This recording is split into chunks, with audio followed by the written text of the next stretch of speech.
Good evening friends. GST platform के YouTube channel में आप सभी का स्वागत है। जीएसटी रजिस्ट्रेशन की जो लिमिट है वो 20 लाख से बढ़ा करके 40 लाख कर दी गई है गुड्स एंड सर्विसेज दोनों ही कैटेगरीज के लिए। क्या ऐसा हुआ है? सुबह से काफी सारे मैसेजेस, ट्वीट के अंदर Twitter messages, WhatsApp messages, forwarded messages की बाढ़ आ गई है इस न्यूज को लेकर के। क्या है पूरी बात? जुड़े रहिएगा वीडियो के एंड तक। आपको रजिस्ट्रेशन के अंदर जो चेंजेस है वो क्या है और लिमिट 40 लाख की किसके लिए करी गई है अच्छी तरीके से समझ में आ जाएंगी।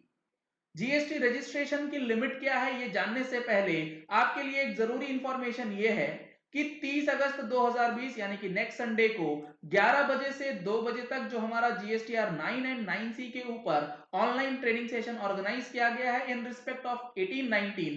अगर आपने अभी तक नहीं कराया है रजिस्ट्रेशन तो इस नंबर पे कॉल करके रजिस्ट्रेशन करा सकते हैं और अपना जीएसटीआर 9-9C से रिलेटेड जो भी आपकी क्वेरी है वो आप वहां पर डिस्कस कर पाएंगे। ये मैंने ओपन करा है नोटिफिकेशन नंबर 10/2019। ये आया था 7 मार्च 2019 को और ये एप्लीकेबल हुआ था 1 अप्रैल 2019 से। जी हाँ फ्रेंड्स, 1 अप्रैल 2019 से यानी कि फाइनेंशियल ईयर 1920 से ये नोटिफिकेशन एप्लीकेबल था। सर क्या है इस नोटिफिकेशन के अंदर? इस नोटिफिकेशन में 20 लाख की लिमिट को 40 लाख किया गया है। देखिए ये नोटिफिकेशन सेक्शन 23 सब सेक्शन 2 के अंदर इसको लाया गया। सेक्शन 23 का सब सेक्शन 2 क्या कहता है? सेक्शन 23 का सब सेक्शन 2 कहता है कि गवर्नमेंट के पास पावर होगी on the recommendation of council कि क्लास ऑफ पर्संस को वो एग्जेम्प्ट कर सकती है, मतलब एग्जेम्पशन फ्रॉम रजिस्ट्रेशन जो है वो दिया जा सकता है सेक्शन 23 सब सेक्शन 2 के अंदर। उसी के पावर यूज करते हुए ये नोटिफिकेशन लाया गया था और उसमें बताया गया था the following category of persons as the category of persons exempt from obtaining registration, namely कौन कौन से पर्सन जिनको रजिस्ट्रेशन नहीं कराना है? पहला, एनी पर्सन चाहे वो कोई भी हो who is engaged exclusively supply of goods. ये मोस्ट इंपॉर्टेंट है। वो पर्सन जो कि सिर्फ और सिर्फ गुड्स की डीलिंग में बिजनेस करता है and whose aggregate turnover in the financial year does not exceed 40 lakh rupees. मतलब ये हुआ कि 1 अप्रैल 19 ऑनवर्ड्स फाइनेंशियल ईयर 1920 के लिए जो हमारा रजिस्ट्रेशन लिमिट था वो 20 लाख रुपए से बढ़ा करके 40 लाख कर दिया गया था। कैसे लोगों के लिए? वैसे लोगों के लिए जो कि गुड्स की ट्रेडिंग करते हैं और सिर्फ एक्सक्लूसिव ट्रेडिंग ऑफ गुड्स में ही इन्वॉल्व्ड हैं। इनको कंपोजिट सप्लाई भी अलाउड नहीं है। कंपोजिट सप्लाई मतलब गुड्स की सप्लाई के साथ साथ छोटी मोटी सर्विसिंग अगर वो कर देंगे तो वो 40 लाख की लिमिट से बाहर हो जाएंगे। सर्विस कैटेगरी को 20 लाख की लिमिट ही देखनी होगी for the purpose of registration. लेकिन इस 40 लाख के दायरे से कौन कौन लोग बाहर होंगे चाहे वो गुड्स के सप्लायर ही क्यों ना हो? वो हैं persons required to take compulsory registration, जिनको कंपल्सरी रजिस्ट्रेशन लेने की लाइबिलिटी है सेक्शन 24 में। फिर चाहे उनका टर्नओवर 40 लाख रुपए तक है लेकिन वो कंपल्सरी के दायरे में आ गए तो उनके ऊपर ये लिमिट नहीं लगेगी। दूसरा, persons engaged in making supply of goods the description of which is mentioned in the below table. Table कौन सा है?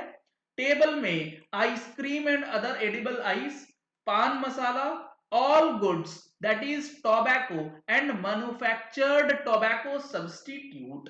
कहने का मतलब है कि अगर आप इन 3 गुड्स की ट्रेडिंग में इन्वॉल्व हैं, सप्लाईज में इन्वॉल्व हैं, तो आपके ऊपर 40 लाख वाली लिमिट नहीं लगेगी।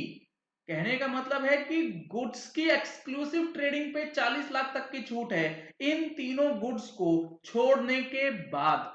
तीसरी कंडीशन है persons engaged in making intrastate supplies in the state of Arunachal Pradesh, Manipur, Meghalaya, Mizoram, Nagaland, Pondicherry, Sikkim, Telangana, Tripura and Uttarakhand. अगर आप इन स्टेट्स में इंट्रा स्टेट सप्लाईज करते हैं तो आपके ऊपर 40 लाख रुपए की लिमिट जो है वो नहीं लगेगी, आपको 40 लाख वाला रिलीफ नहीं दिया जाएगा। और चौथा, persons exercising option under the provisions of subsection 3 of section 25, यानी कि वॉलेंटरीली जो नंबर ले रहा है, वॉलेंटरी रजिस्ट्रेशन के लिए कोई मनाही नहीं है।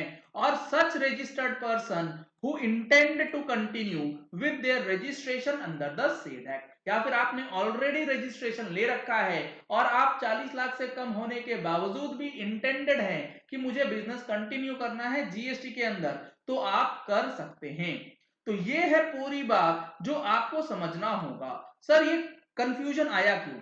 कंफ्यूजन आया, एक मिनिस्ट्री ऑफ फाइनेंस ने ट्वीट करा आज सुबह सुबह, इसमें इन्होंने बोला now the business with an annual turnover of up to ₹40 lakhs are GST exempt.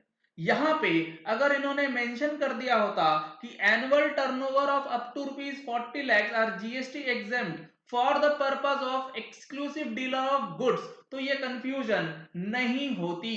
लेकिन उन्होंने लिख दिया 40 लाख रुपए तक के टर्नओवर वालों को जीएसटी एग्जम्पशन है, जबकि ऐसा नहीं है और ये आज नहीं हुआ, ये 1 साल पहले हो चुका है। 19-20 से ये चीजें लागू हो गई हैं। आज इन्होंने सिर्फ अपनी उपलब्धियां बताई हैं कि हमने क्या करा है फाइनेंशियल ईयर 1920 के अंदर। अगर आप देखेंगे तो यहां पर एक इमेज डाला है इन्होंने, और इमेज में इन्होंने लिखा है threshold increased to ₹40 lakh in goods. तो यहां पर आपको सारी चीजें देखनी होंगी कि 40 लाख किसके लिए किया गया। इस ट्वीट के रिप्लाई में मैंने फिर सुबह ट्वीट भी करा था कि no it is not correct for registration below 40 lakhs is limited to the goods only. Why to create confusion by tweeting incomplete things? इसी वजह से इतना कंफ्यूजन, इतने व्हाट्सएप मैसेजेस और न्यूज चैनल्स जो हैं 40 लाख की टर्नओवर हो गई, 40 लाख की टर्नओवर हो गई, इसको लेकर के पूरी तरीके से गलत एडवर्टीजमेंट जो है उसका कर दिया गया है। तो इन सारी चीजों को देखते हुए अब आपको चीजें समझ आ गई होंगी कि ट्विटर हैंडल पे जो चीजें आती हैं उसको लॉ के अकॉर्डिंगली इंटरप्रेट करने के बाद ही आगे फॉरवर्ड करना चाहिए। बिना देखे, बिना समझे, बिना पढ़ के फॉरवर्ड ना करें, बहुत ज्यादा कंफ्यूजन लोगों में क्रिएट हो जाती है।